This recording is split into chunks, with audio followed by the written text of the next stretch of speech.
Well, how's everybody doing? It feels like I have not made a video in forever.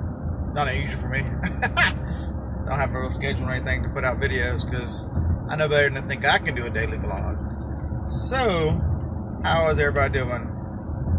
Friends, subscribers, internet stragglers, you have fallen down a deep hole.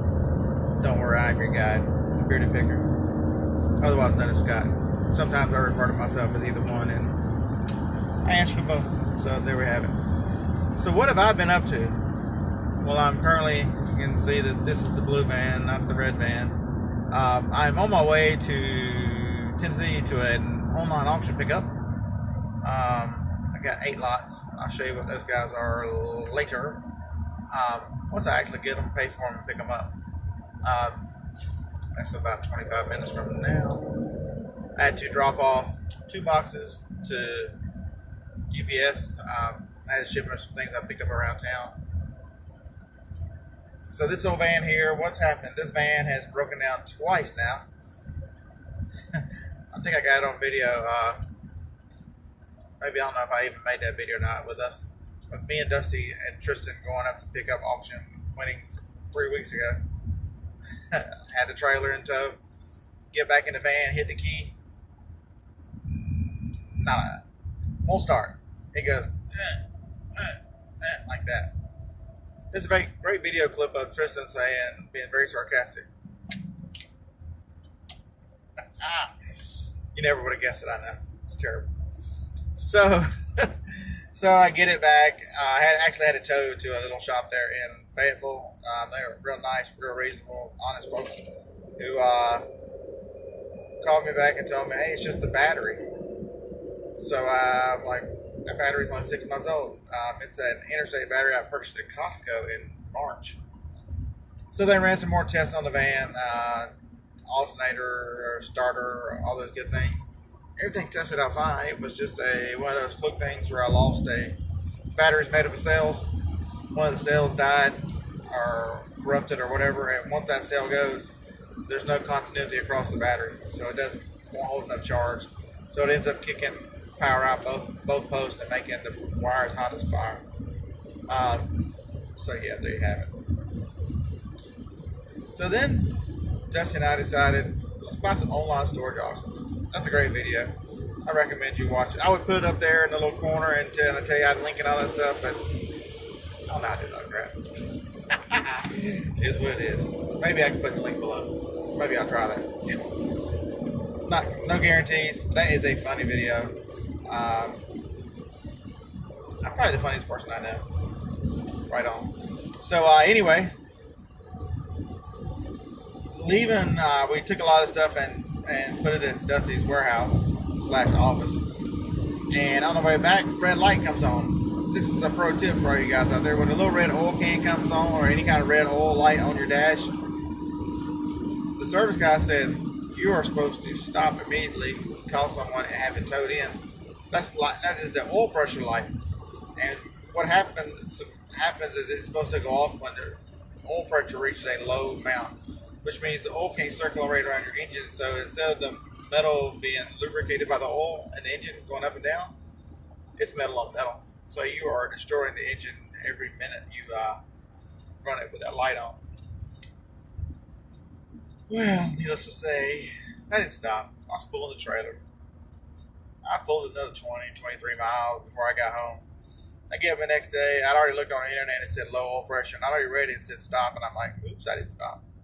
So I called the mechanic, and one here close to the house who's worked on a van a couple times, and said, so this light came on.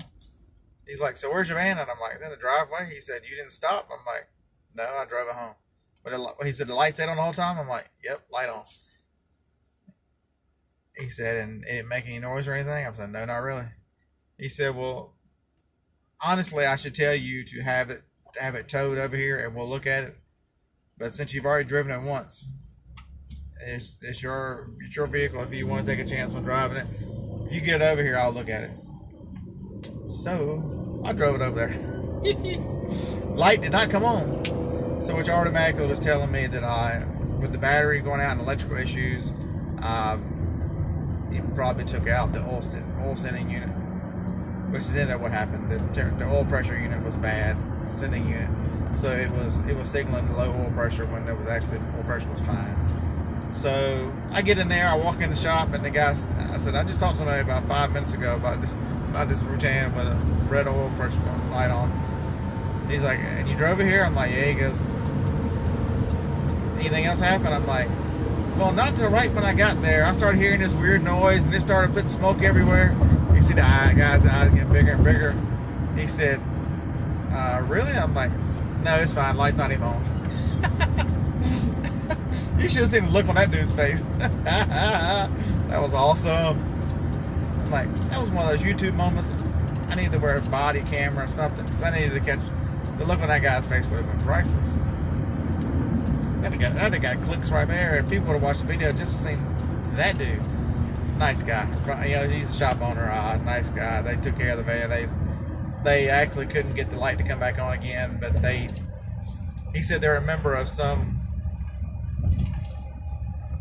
group where across the country mechanics track their repairs, enter repairs daily, what they do, and this van and his all his brothers and sisters, the Dodge Caravans of this year, that oil pressure sending unit is replaced at a high rate. So he said he was almost 100% confident that was it. He went in, it's $100 to replace it, diagnose and replace it. So, you know, the battery costs $100 for the towing and everything. Because Costco gave me, if you need anything, buy it at Costco. That is the greatest place to return something. I'd already bought a new battery because I had to get a van home. But I had them leave the battery in here because it was so new. I'm like, I bought that at Costco. It is going back to Costco. They look, no receipt, no nothing. Walk in, they put my account number in, look it up, and go, well, you're within the 1 year warranty or 2 year, whatever it is. That's a complete replacement. And since you've already bought a battery, how about a complete refund? That's customer service, guys. Don't ever forget that customer service is doing the right thing. If you're on the other side of it doing the right thing, if you're thinking like, oh my God, it's going to kill my bottom line, I'm going out of business, it's too tight. You know, refunds and all that kind of stuff. Make the customer happy, let them go on about their merry way. An order or two here or there it shouldn't put you under. Frustrate you, yes. Make you mad if you get scammed, yes. But treat everyone kindly, treat everyone nice. It just makes good business sense. You're actually running a business. And that shocks some people who actually sell online that it's actually a business, and that there are other people around who can do enough to eke out a full-time living. I have not been on the road, and the last place I went was Philadelphia, y'all. If you've watched these videos, you saw the videos. So that is the last. I did have a half a day trip to Atlanta, and I was going to do some recording, but I kind of crapped out, so I was tired, and I decided, oh well, the hell with this, I'm going home. And sometimes I have a tendency to say, I asked my boss, and then he got back with me once he quit vacation in Bacamad somewhere and said, hey, let's go. So I said, we're out of here. So that's it. I just wanted to come tell you where we've been, what I've been up to. Listening a lot of eBay.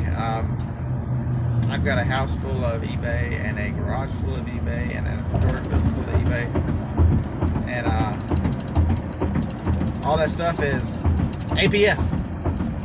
That stuff's already paid for. So I've been listening to that. I've been picking up a few things around town. Like I'm going to Fayetteville, so hey, there's a Goodwill, there's a Walmart, there's a Walgreens, there's a CVS. I don't think I'll be able to pass all those stores without stopping.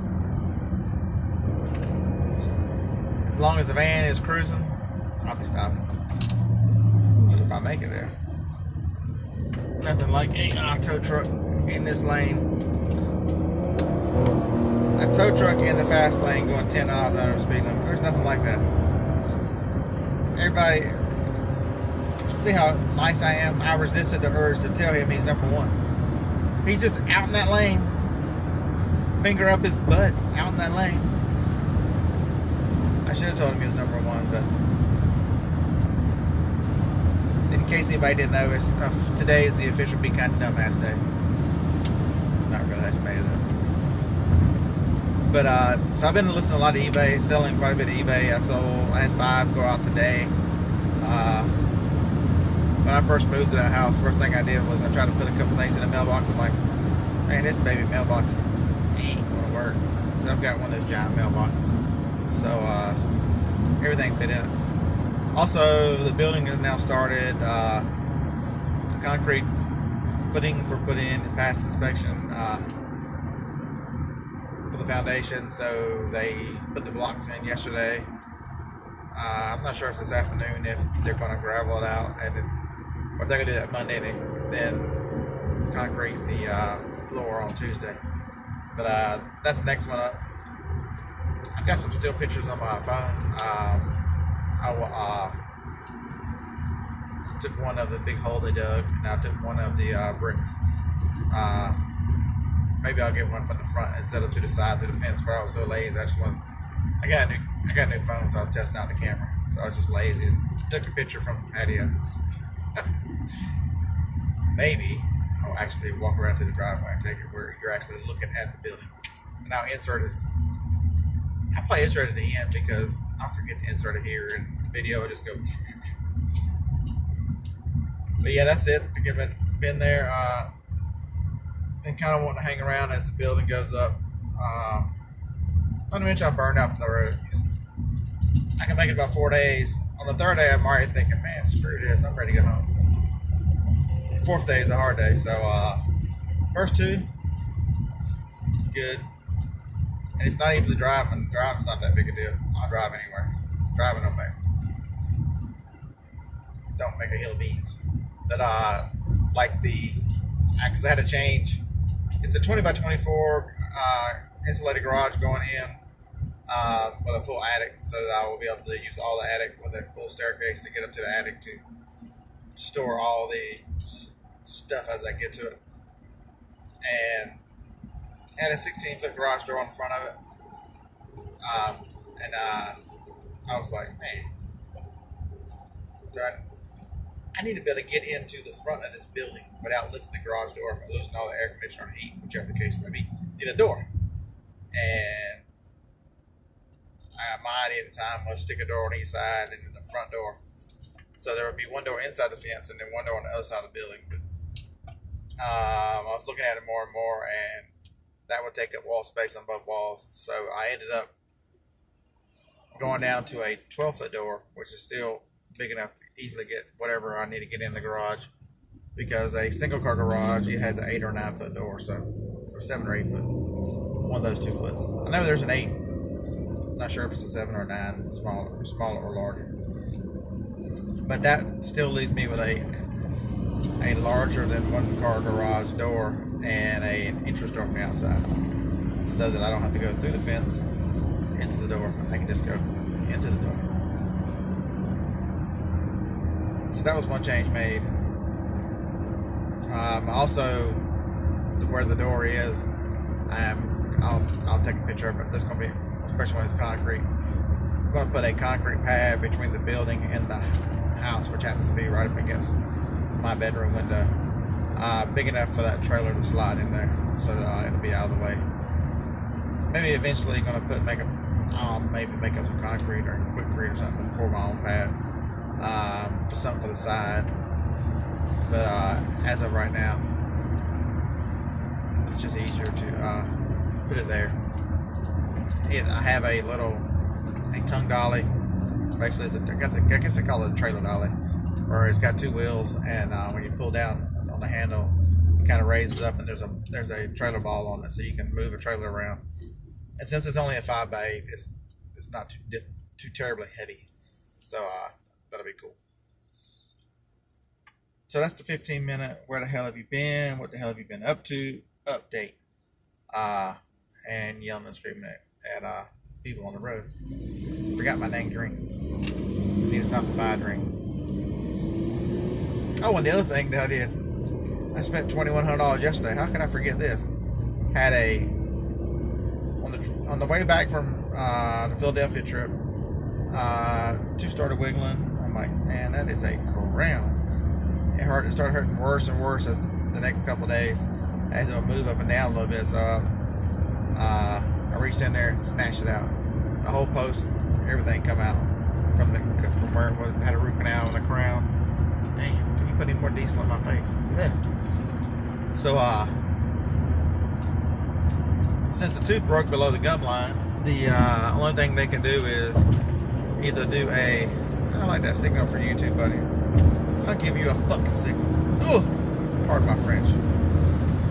You can only go so far as be kind of dumbass, inconsiderate people day until you almost hit one of them. And that was a truck pulling a trailer with a bobcat on the back of it. Trailer had no lights, so just all of a sudden, the trailer got closer and closer and closer until I almost hit it. Because in the state of Alabama, if you can technically see the truck lights, which on that with a big bobcat you cannot, you don't have to have lights on the trailer. They don't have to work. They can be there and not work. It's kind of stupid. But they don't ask me this. In the state of Alabama, if you have one brake light working, you're legal. One. Never mind the other two.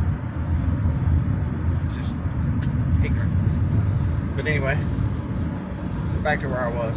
Don't even know where I was. Damn it. Tooth. So I either had to get a bridge put and tear two teeth out to cover one tooth would affect it, or implants. Implants the permanent way, and there could be problems down the road with the bridge, and then they have to do something with all three. So that meant yesterday morning at 8 o'clock I was at the dentist. Man, Dr. Stevenson numbed me up. He's like, I don't want you to feel any of this. And if you do at any point, you let me know, and we'll add some more numbness to you. He come back and said, are you numb? I'm like, I feel like somebody punched me on that side of the face. He's like, you're ready. All right, doc. So he got the tooth out all in one piece, which was great. He actually, this is not the way my life goes. He said, I wish they were all like this. Yours is kind of like textbook case. The tooth came out and the implant went in. There was plenty of bone. There was nothing. So basically what they did, once the tooth comes out, he brought a little grinder thing, and that's like the worst thing they can do to you at any dentist. Whether they're grinding a tooth for a cavity or they're grinding what's left of a little bit of tooth and bone, that jarring that vibrates to your whole head like your head is one big vibration speaker. That sucks. That sucks. It doesn't hurt or anything. It just feels wonky, crazy, weird. Any other kind of words you want to throw in there. That's the way it feels. So, after they do that, then you see him come in with a drill bit. I'm like, damn, that's me he's drilling into. Usually wood, metal, plastic. Oh, no, he's drilling in the sky. So he drilled in enough to put the post down, and it screws right in, and then they put some stuff around it to hold the hole, the rest of the implants in the hole, so it doesn't move around. And now I have to wait 4 to 5 months to let the bone take a hold of that implant, that post, that big screw, and make it permanent. And once that happens, I will go back and he'll put a base on it, and then we will put a permanent crown on it, and everything will be good. But it's $2,100 yesterday, and don't worry, there's still like $1,700 more to go. You don't pay for the crown and stuff till the extra orders and all that stuff. So there's still another big payment coming. That's why dentists make all the big bucks. But I'm not complaining. He was good, no pain. He said, you'll be an hour and a half. I was there an hour and a half walking out the door. The only place he did lie, and I'm all right with that, he gave me some, I don't know, Lortabs or hydrocodone or something for pain. I don't know, that's something for a couple days. And antibiotics, because your mouth is a big bacterial cesspool. So I got those filled, and he said, you're going to have swelling in the morning. Use an ice pack today, and then, well, I'd already taken, in preparation, I needed to be swollen, so I took some Advil before I went. And now Motrin, whatever. I took some Wallville is what I took. Walmart Advil. And is that any big shot? Because I'm too cheap to buy a name brand ibuprofen. At this point, is there that should be a shock that you can go to Sam's and buy a big old bottle for like $8, or you can go and buy 50 of them for $5. I think it's 1,000 versus 50. Yeah, we don't play that. So I took some 4 of those, which is like 800 milligrams prescription strength. And then 6 hours later, I took 800 more. And then 6 hours later, I took 800 more. And he said you might have some, you will have some swelling tomorrow because of all the work that was done and everything. But I said, am I going to look like a chipmunk, doc? He started laughing. He said, probably not, but you'll have some swelling. Hey, but anybody see it? What side was it? I don't know. Big beard. I don't have any swelling. I don't have any pain. I took some Advil this morning just because of the, just to make sure that if there wasn't any swelling, it would continue to work. And I'll probably take 2 more when I get home. Now I've been out for 6 hours. Now I'll take some more tonight before I go to bed. But I really have been very fortunate to have no pain, no anything. Maybe a touch of soreness where I stuck that big needle in there to make the back jaw numb, back area numb. But, and he put 3 sutures in, and that's enough to drive your tongue crazy. Anything different in your mouth. Ooh. Because the post right at the top, he's got to sew the gum back together, sew the gum back together. So when everything will be awesome in 4 months. So I appreciate Dr. Stevenson. He took good care of me, and he's like, hey, you're pretty good for a patient. I wish everybody was like that. I'm like, Doc, I've had a lot of stuff done to my mouth. As soon as you put that bite block in where I didn't have to hold my mouth open and you can do whatever, we're good. No pain. I don't have to hold my mouth open. The block's doing it. We're good, Doc. So that was yesterday. So I didn't know how to feel today. I knew I'd be able to make it to get the oxygen or whatever, but mouth was waking up yesterday. I kept thinking, where's the pain? I thought there was supposed to be pain with this. So really no pain. Now I was smart enough to eat soft stuff yesterday for breakfast. I eat it on one side. Scrambled eggs pretty soft. Somebody remind me when I drive back by Walmart on the way home to stop and get some more eggs because I ate the last one. Whoever would do that, I'd appreciate that. So yeah, we'll wrap this video up. It's been 30 minutes, just me rambling to you where I'm at. What's the lesson in all this? You know, there tries to be some kind of lesson in all my videos.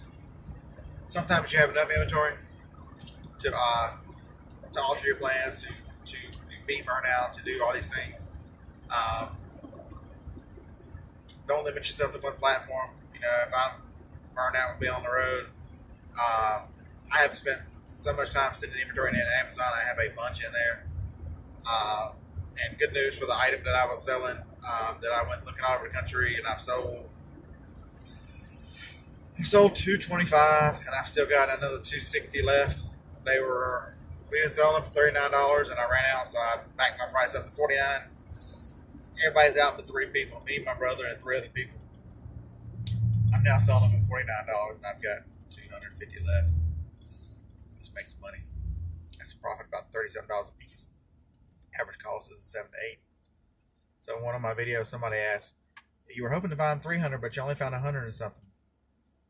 Yeah, but now I'm getting an extra $10 profit on those. So that's an extra 1,000 on those, just in pure profit. I found like 137 on that Philadelphia trip. Even if I did nothing else but raise the price, that's an extra $1,300 pure profit plus the other $22. So yeah, that was worth it on that trip. Thinking about going to Cleveland on because Cleveland rocks. Yeah, I'm not gonna sing a little song for Drew Carey and Cleveland rocks, but hunting for one last, maybe I pick up 40 or 50 of them, and 40 times 35. It's a good start to a trip. I've got 2 free nights in a hotel, so I can use those. So the trip will be won't be very expensive. I'm on a diet, so I eat breakfast at the hotel. So I just basically drink drinks and eat a dinner of some sort, some snack somewhere. So be a cheap trip, not to be confused with Cheap Trick. Hey, this first concert I ever went to see was Cheap Trick. Love Cheap Trick. Seen them 3 times. They're awesome. But anyway, I digress. So it'll be a cheap trip. So that's what I'm trying to plan. You know, maybe I'll leave out Sunday afternoon and go ahead and get the drive down. So Monday morning I can be right out of Bushy Tails, all that other fun kind of stuff, and maybe come home Thursday. Yeah, Thursday, maybe Friday. I'll tell the wife Friday, and if I come on Thursday, that'd be great. She will give her a big beard of wonder, beard of knowledge for me back a day early, and she'll be happy. So that's it. Next thing up, I'll show you all the auction stuff, what I got, and why I bought them, and what I think I'll get for them, and then we'll wrap this one up. In case I forget to tell you, like, comment, subscribe, all that other, you know, normal YouTube insanity. Appreciate you watching. With my big fat hairy online life. Next up, what did I buy at the auction? 8 lots.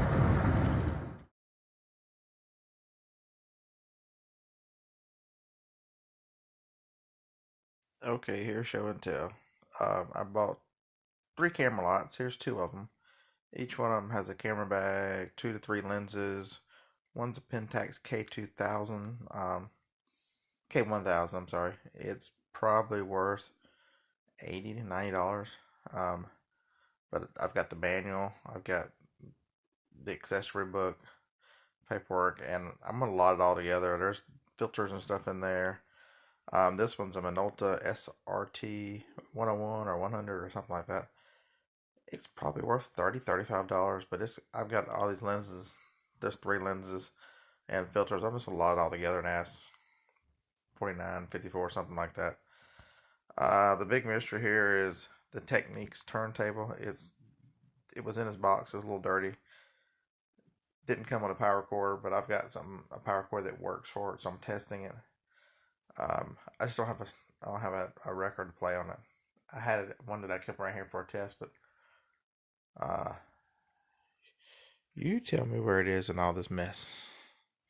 It's easier to go to the thrift store this morning and just grab one than it is. So I will get back with you on that. If it works, which the needle comes out and it looks for a record. When there's no record, it goes back. So I'm assuming that it's probably going to play. It's $130. The camera lots I paid. Let me grab the receipt real quick. The other camera lot came with in the big bucket back there. It had a bunch of Brownie cameras in it. I had 3 Polaroids. I had that tape player in it. This ISO flash. That's a case for a Abu Garcia reel. It had that flash in it. That flash is $25. It had that wooden games. The thing's new. Everything in it is sealed. So, and the stack of 5 Sony VHS tapes over there. Old media sales. Those things are worth $42 on Amazon. I paid $15. But in that lot of the VHS, I didn't think anything about that ugly little flower vase or whatever that is right there. That thing is made in Peru. It's signed. It's worth about $55. And there was some miscellaneous, that jewelry box there had these miscellaneous watches and other stuff in it. So I'm gonna throw those up there in a lot. And then there was a Seiko watch. It's in the gray box here. I paid $20 for it. Probably shouldn't have. It's new though, so I'm gonna list it for $49.95, and best offer and take the first offer that comes most likely. That looks like a canteen, but that is actually a flash in a bag. Made by AJFA Agfa. Same people. It's those people. Same people who made this camera. I'll put these 2 together. There's no flash separate on there. I might list them separate. The little Agfa camera is worth about $19 a flash. I'm not sure what I can get for the flash. And then for $13 I bought this lot of books. That's just another 110 camera that was in the lot. That's a 1922 Ledger that's not been used. It's This guy shows a little wear on it, but it's okay. I forget what I'm gonna ask for that, but there's only one company, the Practical Drawing Company. There's only 1 or 2 books on there, and people are asking $40 or $50. So this, a lot of books was $13. I didn't have a chance to look that up yet. The Bible Story, it's early. I think just that one volume, I think I can get $10 for it. This is a old catalog it's in a plastic bag, so don't ignore the bag. From the Alden's from the fall and winter 52, 53. I think I can get 40, 50 for that. $10 to $15 for an old phone book from Shelbyville, Tennessee. That book I haven't looked up yet. More of the fun stuff. That's just the class thing where people signed. It was from 1930. So I was just gonna throw that up there from somebody's school memories. Got two almanacs. The 92 is not that impressive or anything, but you flip it over, there's a 52. So I think I can get $30, $40 for that. And this guy here, the Color Perfect wallpaper, is from the 40s or maybe the early 50s. It still has the 3 sample books in it. Basically what it is a wallpaper pattern. You got it, and you took it home, and so you could, and didn't do any damage to it. So you can actually put the wallpaper up against your wall before you ordered it. So there's 3 sets of samples in the book. I think I can get $50 to $60 for that. That's from the 40s. There's one of the Polaroids, but just a lot of stuff from an auction. All the reels are empty. So, and there's an M28 Kodak Instamatic. I think it's worth like $23 in the box. Overall, I spent $171, so I think I got pretty good value. I didn't add it all up, but you heard a lot of the numbers. And then I don't know what I'm gonna do with that whole box of Brownie cameras. A couple of them are in terrible shape, but it should be a good return. Just wanted to end the video with showing you guys, like I said I would do, everything I picked up. Thanks to Eric for your help looking up for this. Eric Weber for looking up stuff last night and values, and that helpful push. Buy that. And because I wouldn't have bought the books, and they're worth good money for only paying $13. So those are definitely a win. The turntable was $22. So if it does work and I get to $130, that's a win. The videotapes I paid $16 for, and they're worth $40. And I knew that's a quick flip on Amazon. They are a very low rank. Didn't realize the ugly little vase right there was going to be worth more than they are. So a lot that watches up for, I don't know, $12, $14. So that lot's a win. The cameras, I probably paid too much for the cameras. One set I paid. The Pentax I paid $16. I knew it was closer to $100, $130 with all those lenses. So, and the Minolta I paid $12. So if I get $60, $70, $50, $60, whatever, I mean that's good as well. All the rest of the miscellaneous junk is just junk in progress. So and no, I'm not making any progress on the crazy. Sorry about the crazy tilt. But I'm gonna process this video, get it out to you guys. Again, thanks for watching. A lot of this stuff, some of it I didn't know anything about. If you don't know about some of the stuff in online auction, man, find somebody to ask. Ask before you bid. Ask during it. Don't let people get stuff for $1. So some of the biggest wins here, and people around are, what else is in the box people don't know about. All right, thanks a lot. Peace out.